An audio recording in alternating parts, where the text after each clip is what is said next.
Welcome to Be the Gift of It webinar, where you'll find freedom in the traits we criticize and actually be able to use some of those traits for your own personal growth. Let's jump right in.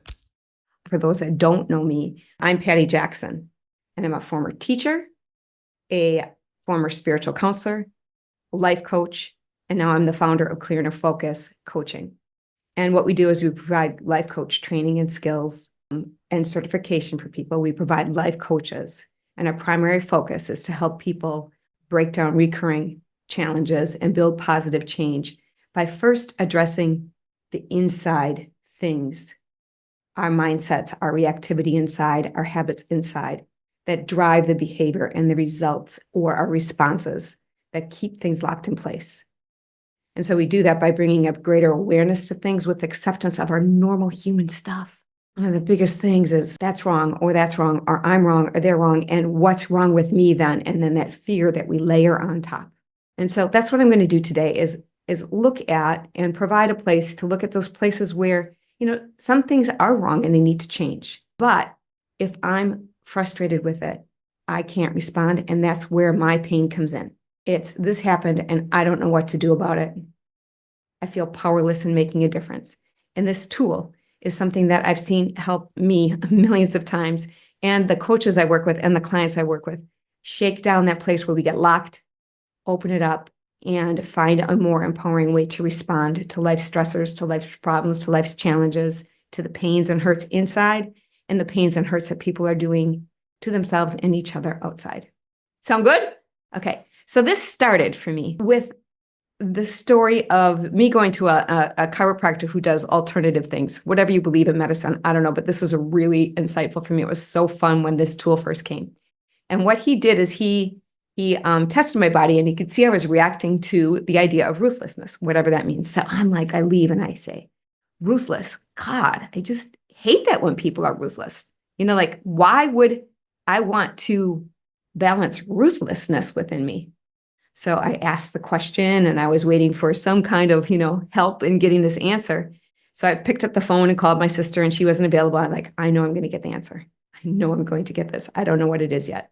So I just kept going, and I went to Good Harvest Market in Waukesha and sat down at the coffee shop. And in walked a yoga teacher who I had just rented space to in the center I was running. And I said, hey, Tracy, ruthless. I got the word ruthless. It's not sitting well with me. Got any insights? And she goes, I haven't known you very well, but you could use some of that. And I went, whoa, what does that mean? So this is how the tool developed. I went to the dictionary definition of ruthless, and it said without pity or compassion. And in this place of curiosity and wonder and whatever, I was like, well, if it's without pity or compassion, oh God. And then I looked back at how I was trying to create a lease with Tracy to rent that space. And I was bending over backwards everywhere. It was kind of pathetic. And I saw it. And I went, whoa, if I'm doing it without pity or compassion, that means I'm doing it with strength, clarity, and leadership. I can use that kind of ruthless. And the tool began. So my question for you is, what are the very traits you judge in others is holding the key to your personal growth? When I realized that I needed to lead this, not by helping people get to me, but just clearly asking for what I needed and believing that if it was a right fit and trusting if it was a right fit, they'd have what they need to also rent space from me. And if not, I'd keep going and find someone who could. That real deep trust in myself and in life and in whatever manages, whatever you believe, is taking care of us. And so why would it be a trait that I judge in someone else? Well, the other day I was working with someone and they weren't being very clear, and I needed their clarity, and I noticed it. It didn't bother me. So I just got clear myself and led my own path forward with the expertise this person had. Does that make sense? It didn't bother me. Can you say that? Can you explain that a little bit? Okay, please. I was trying to buy something, and the person that was selling it to me was not being very clear on the options of what I could buy. I was ready to buy, full-fledged. And this person was wavering. And I just wanted, like A, B, C. I wanted ruthlessness. I wanted some clarity and leadership there so I could engage and go. And I didn't get it. But it didn't bother me because ruthlessness, strength, clarity, and my own personal leadership was balanced within me in that moment. Does that make sense? It's when it's Yeah. not balanced within me, when I could use a trait as a gift in my current challenges in my life, that somebody's something is going to knock me out of my flow. It's going to get in my craw. It's going to eat at my peace of mind. It's going to ruin my relationships. Every time I think of that lovely person who I love, I'm now going to think, but oh my God, they were being so selfish. Didn't they understand that, blah, blah, blah, and get into that story. Is that making sense? That totally makes sense. But the strength, clarity, and leadership, I thought those were like the opposite of ruthless, but you're saying that's adding ruthlessness? Ruthlessness is without pity or compassion. Right. Okay, so if it's without pity or compassion, when I contemplated that definition, I realized, well, then it means with strength, leadership, and clarity. Okay. Now I get it. Without is the key word there. Yep. So when Linda asked that question, did other people get clarity? Even further clarity? That's the beauty of using your voice. When you speak up, when something's getting to you and you speak up, instead of getting squished by like, I don't understand this, you navigate that inside stuff. You speak up, you respond to it, and that's when we're in the flow and in the gifts of all personality traits. Does that make sense? But we can't be perfect. And when we can't, something's going to get our attention. And when it gets our attention, you can do this. This tool will help. Sound good? Okay. So I'm just going to go over today. What I'm going to cover is, understanding more about balancing the traits. We're going to talk a little bit more that I've already done. We're going to look at the balance the trait chart. Then I want to find out if there's a trait, if there's something that's bugging you that someone else is doing that we can kind of shake down and loosen up a little bit. And I want you to know that this isn't about like getting the answer right and changing everything. It's about just greater clarity, softening inside, letting growth happen, seeing the little changes, enjoying the journey, standing in a more empowered way, reconnecting with yourself and what you believe the God or the divine or the universe is, and reconnecting with others in deeper, more loving ways. So this isn't a one-hit thing, but it's a tool that'll help you shake down and start to soften so your natural evolution and change and growth can be supported by you and all the love that there is in the world. Sound good? Okay. So we're going to look at using the chart and talk about yours, maybe. And I would love that if that happens. If not, that's fine. And then we're going to look at, I can't have a chart for everything. So there's a tool you can use to shake it down like I did with ruthlessness. When I first started doing this, I was doing this with a coach on my team, Emily Watson, and I'll share her story of using it at the end. And we used to go, oh my gosh, she'd call and say, hey, Patty, what's the gift of? And I could easily see it. And then she'd shake it down and have fun with it. But sometimes I'd get stuck and I can't see it. So when triggered, it's a little harder to shake it down and get it into balance and see the gift. And that's where the chart comes in. And that's where the worksheet that I'm going to provide for you will come in, where in a quiet time in a different space, maybe in the morning when a meditative or prayerful place, it's easier to loosen that thing that holds you. Is that making sense? Okay, so we're going to look at the how you can define your own, and then I'm going to talk about some steps on how you can keep it alive. I have the chart, I have the tools on a resource page. I'll show you that on the website. So understanding balanced traits. So every trait, when balanced, contains a gift, like stubbornness. Being stubborn when it's not stubborn is being able to stay committed to goal, to persevere, to be clear about what you want, adapting it a little bit, but really staying true to, your worth, what you're willing to give and receive, your personal boundaries, your convictions. Stubbornness, when balanced, is, really being true to your convictions for you without making someone else right or wrong. Wow, what a gift, right? But what happens is it works. And then we use it all the time. And sometimes it doesn't work. And so we overuse it. So down over here, we have stubbornness overused. And that's like, nope, this is me. This is what it's going to be. This is how it's going to be. My mindset's fixed. It doesn't give that adaptability of like, oh, maybe there's a little bit more now that it's 2024. Maybe there's a little bit more now that I've learned and grown and understood some other things where I could be a little flexible. So when we overuse stubbornness, it's a fixed mindset. It's an inability to successfully collaborate with others, to listen to their perspectives, understand them, use discernment, value something. Certainly there's something of value deep within that person, and proceed. And so when we overuse stubbornness, it results in the loss of relationships and growth. My way or the highway, forget it. I'm going to go fast, I'm going alone. When you can go far and go together. Stubbornness underused is really having no conviction. You're unwilling to recognize or address your own needs. You might just be a follower without using discernment, or you might be wishy-washy. Here's what the lease is. Here's what I need. I'd love you to be on board.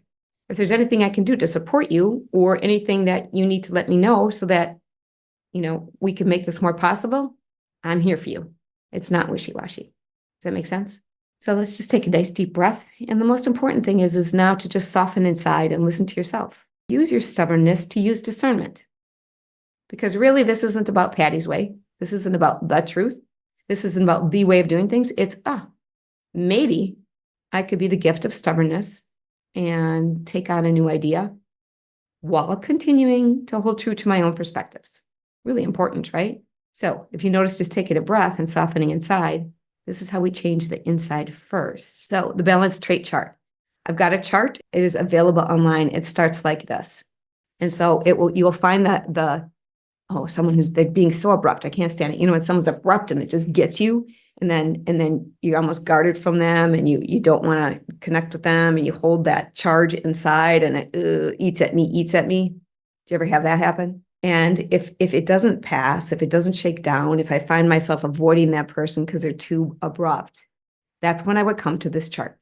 Take some nice deep breaths and go, wow, what if I overused abruptness? And then play it out in my mind. It softens that charge, that energy that I'm holding. What if I underused it and was never abrupt? And what is the gift in it? And then how can I apply that in my life today? Not with that person, but how can I practice better self-care? How can I be more abrupt and quickly pausing and checking inward and finding my solution, focusing on it before communicating and moving forward with someone else? So an abrupt inward focus, groundedness, taking care of myself, softening, and then coming out and saying things. Ooh, that stops the abrupt reactive cycle, right? You shouldn't have, but I didn't. No, I'm going to be abrupt with quick self-care. I'm going to quickly pause, look inward, breathe, and feel those horrible feelings and just know it's okay. It's okay to feel bad. These are just a time for me to come in here and process. Get focused on, what do I want? I don't want to fight this person. What do I want? I want to take care of myself. I want to, what do I want? That answer's within you and only you know. But by a abrupt, quick self-care check-in, you'll start hearing your answer and you'll start finding how to lead yourself forward and stop a reactive cycle. Does that make sense? And so we have, I don't know how many words are in the chart right now, maybe like 93 or so, and they're on the chart. And I encourage you, when you get a hit like that, to come here and play with it and shake it down. You'll be able to find it right here. Let me show you how to find it. You find the chart by going to my website, clearinnerfocus.com. We'll go here. And on the resources, you go to client resources. And it's password protected. The password is one word, all lower, normal, human stuff. When we work with people, they end up really liking it because it's a really loving thing to say to yourself, wait, this is normal. Even though I don't like it, it's normal and I can do something with it. So the password is normal human stuff. And then down here, you'll see be the gift of it on the lower right. Click it.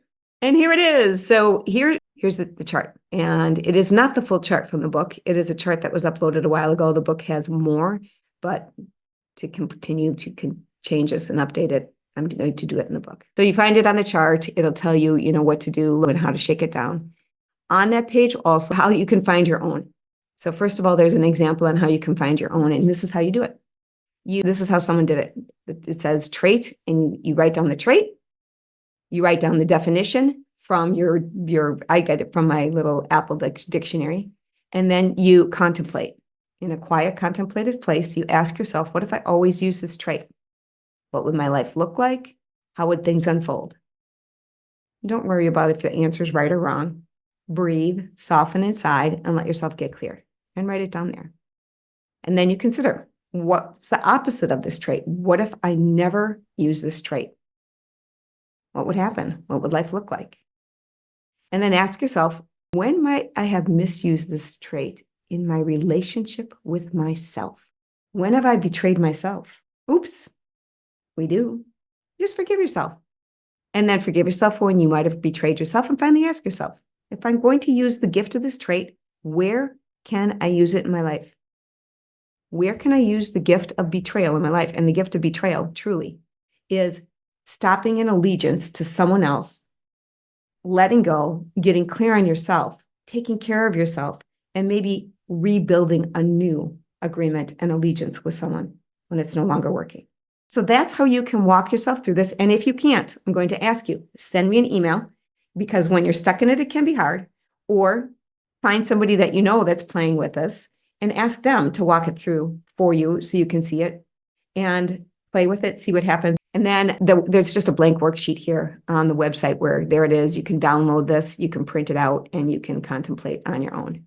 Any questions on that so far? Okay, let's take it home. So just for a minute, take a breath and think, where do you want to see growth in your life, just for fun? And bring acceptance to it, because you know what? That's where we become human. This is where we get to make our impact on the world. Problems aren't really problems. They're opportunities for you to express yourself and your gifts. Try it on. Does it feel true? And if it does, well, where do I want to see growth in my life? And just notice, what are you telling yourself? Has it been a struggle, this or that, this or that? And then let's just pause on that and come back to, is there someone or a trait that is eating at you and annoying you and taking you away from your peace of mind? And if the so, I'd love someone to share that trait so we can shake down the gift in it. Anybody got one that's coming? I do. Thanks. Hi, Marianne. Hi. What trait's bugging you? What trait's getting in your craw? Okay, the trait is being very condescending. And we've never had that in our relationship. So it's the condescending that's really bugging you, yes? Yes. Okay. Is there more you want to say so that you can clear it as we just look at, wow, this is condescending and it doesn't feel good? Is there more you would like to share? Controlling, Condescending. telling me what to do.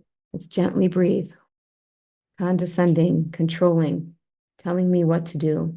I know that one. Let's just breathe. That doesn't feel good, does it? It's okay. It's okay to feel those feelings. Now, I'm going to find the gift in it. I'm popping over here to my Apple dictionary. Condescend means shows feelings of superiority, Yes. to be patronizing, and to care, not to do something in a haughty way as though it is below one's dignity of level or importance. Now, if I was always condescending, Can you I would- reread that one more time, Patty? Yes. The definition? Show feelings of superiority, or to be patronizing. And patronizing means treat in a way that is apparently kind or helpful, but betrays a feeling of superiority. So it's seeming like it's kind, but it's saying, I know better than you for you. Okay. So if I'm always doing that, I know better for you than you. Wow. I'm going to really separate. This is people from me. perfect. I have an example. I mean, I'm really on board because I have someone that same thing. So thank you, Marianne. Yep. Sure. Yeah. And the gift of condescending is to flip it around, and I know better for me than anyone else. I am the superior discerner for myself than for anyone else. That is the gift of condescending. When I am that for myself, I am the superior discerner and decider of myself, my values, and my needs. And where have I been condescending towards myself? Where I've told myself I'm not. Where I've told myself I'm not good enough. Where I told myself I need to turn to someone else because they know more for me than me. Oops. Forgive myself for underusing condescending and turning to someone else at the cost of listening to my own self. Just, I love you. I'm sorry I have done that. And I'm going to be committed to being superior for me. And in the balance, my superior for me doesn't mean I'm right for you. But it also doesn't mean you're right for me. You're right for you. I will respect your difference. I don't wear your shoes. I don't have your gifts. I don't know what you know. I don't have the needs you have. Nice deep breath. And this is how we can bring condescending into balance within ourselves. You saw the worksheet? Where have I been condescending towards myself? Forgive myself, bring it into balance. And now, Marianne, how can you be the gift of condescending for yourself in the places where you want to lead your life? Ironically, since this happened, I've chosen not to read some texts, and I feel like I'm stronger. Like, okay, I don't have to go to her, and maybe I went to her too much in the past, but now I can do it. Yeah, now you can. And you know what? I'm hearing you already are. And so this is where every time when my neural pathway goes to that pain of the past, wait, I learned something from that. And I'm living it today. Good job. It takes your neural pathway, flips it around, and gets you grounded, centered, focused, strong, and leading your life forward. When you really are living the gift of condescending, being the superior discerner for yourself, that memory will just feel like a bloop. You touch it and nope, I'm staying grounded in my feet, strong in my feet. Thank you, pain, for what you taught me. I didn't know, so I can forgive you. You didn't know. I didn't know. So how am I supposed to be holding you accountable for knowing not to put your condescending on me? I was doing it to myself too. I'm just like you. Oops. So just loving yourself, compassion for the other, take care of yourself first, and keep going. And pretty soon, like I said, that neural pathway of the pow, where it hijacks your brain and ruminates, softens. You build new ones, you're grounded, you're stronger in yourself, and wow, you can build new relationships with those people because you're not the same person you were when you used to play the old game. Is that making sense? And it also takes a lot of the anger away. What does it bring in when the anger leaves? Marianne, check in. What comes in instead of anger? Oh my God, compassion for her and whatever she's going through that prompted this. Yeah.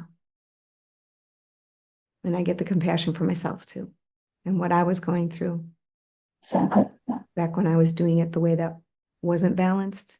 And it's okay to be a human and make mistakes and get out of balance.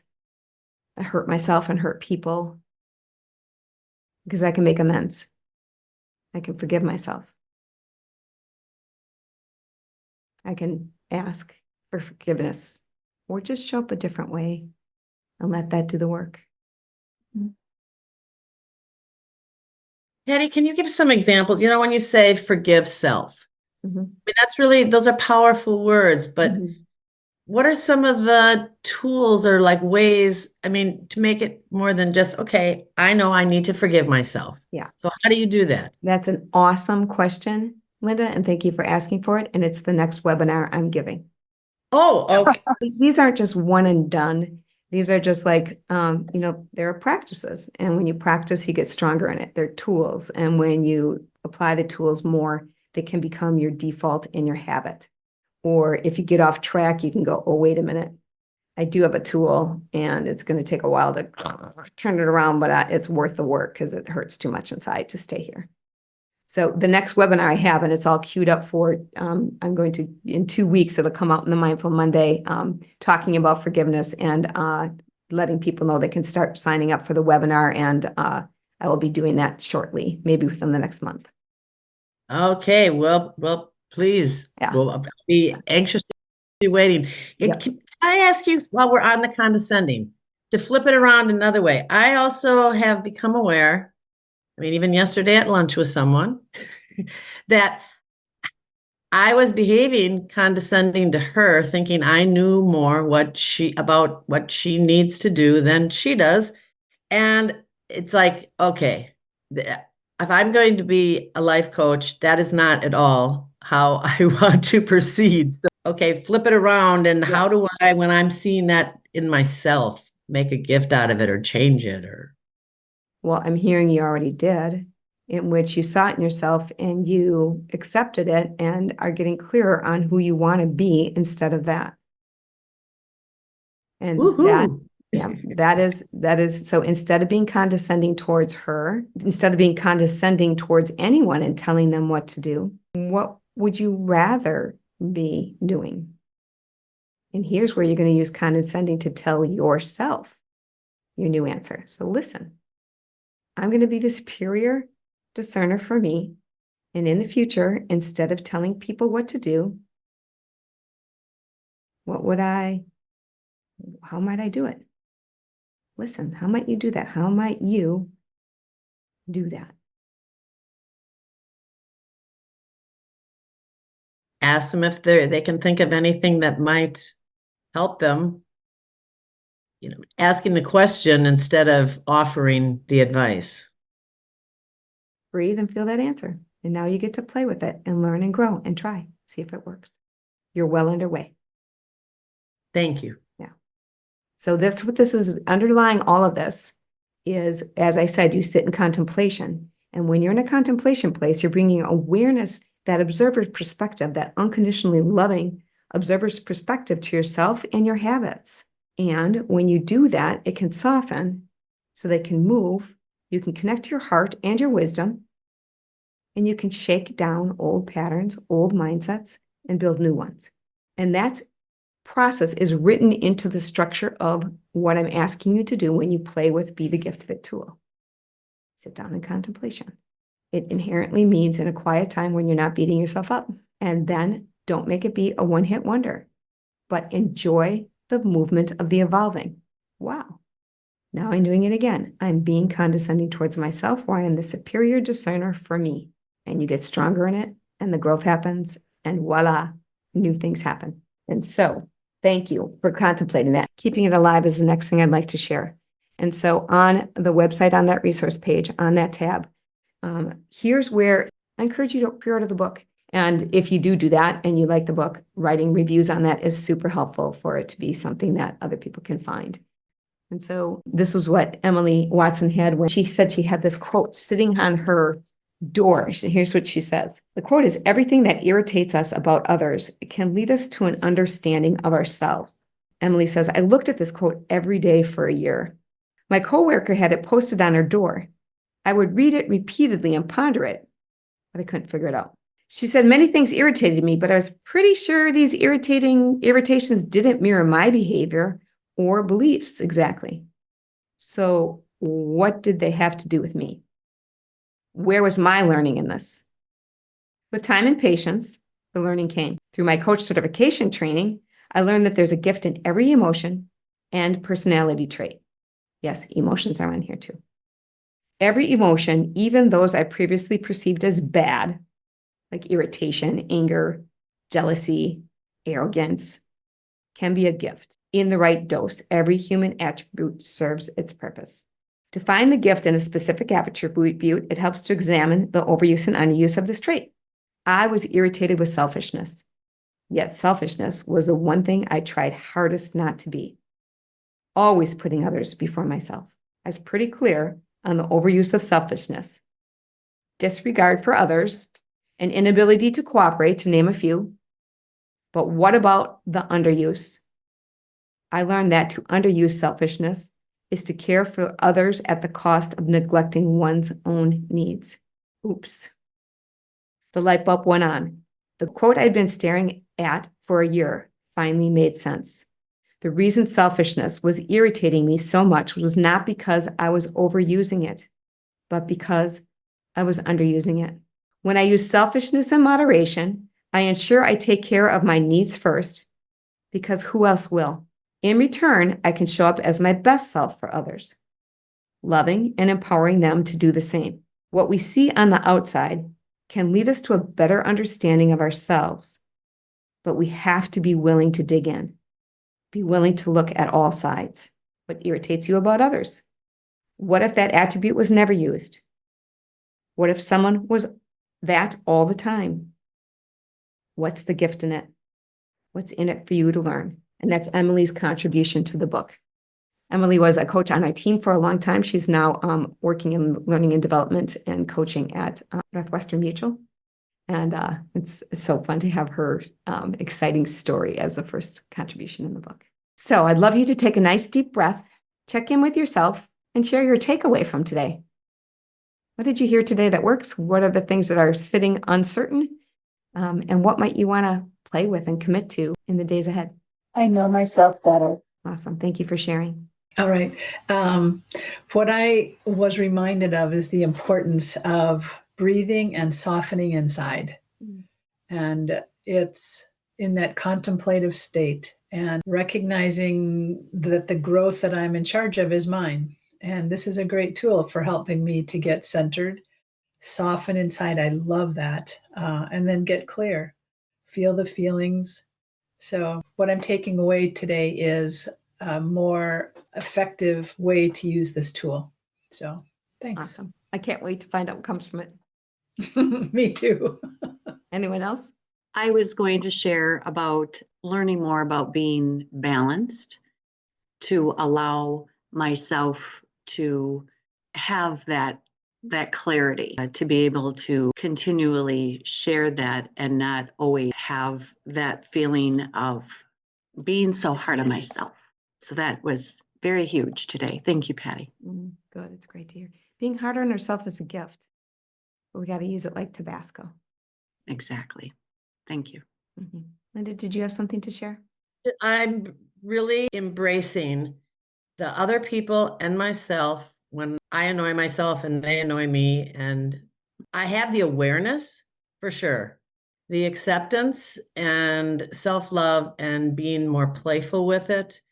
That whole thing about being comfortable in the uncomfortable and being the comfortability in being uncomfortable. It's enough for today. I'm working on it. Beautiful. It's changing. And just to stop being in a rush, embrace it. It's there. And I'm so glad that example came up because it's just right in my face today. Yeah.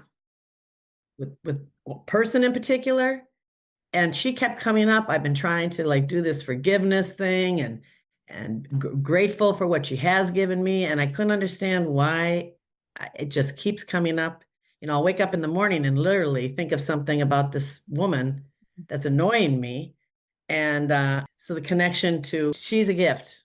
Yeah. I really needed to see this in myself and lots of gratitude. We've got this, right? Yeah. So I want to thank you all for being here. This is really important and good stuff. This is recorded for people to see. If you are uncomfortable with that, I can edit out your portion. But when people hear the normal human stuff and the acceptance we're giving to ourselves, it's really healing and helpful for those who sit and look and want to start the growth process. Let's take a nice deep breath, come back to our hearts, wrap it up, give yourself some really good kudos for being here, and have an awesome day.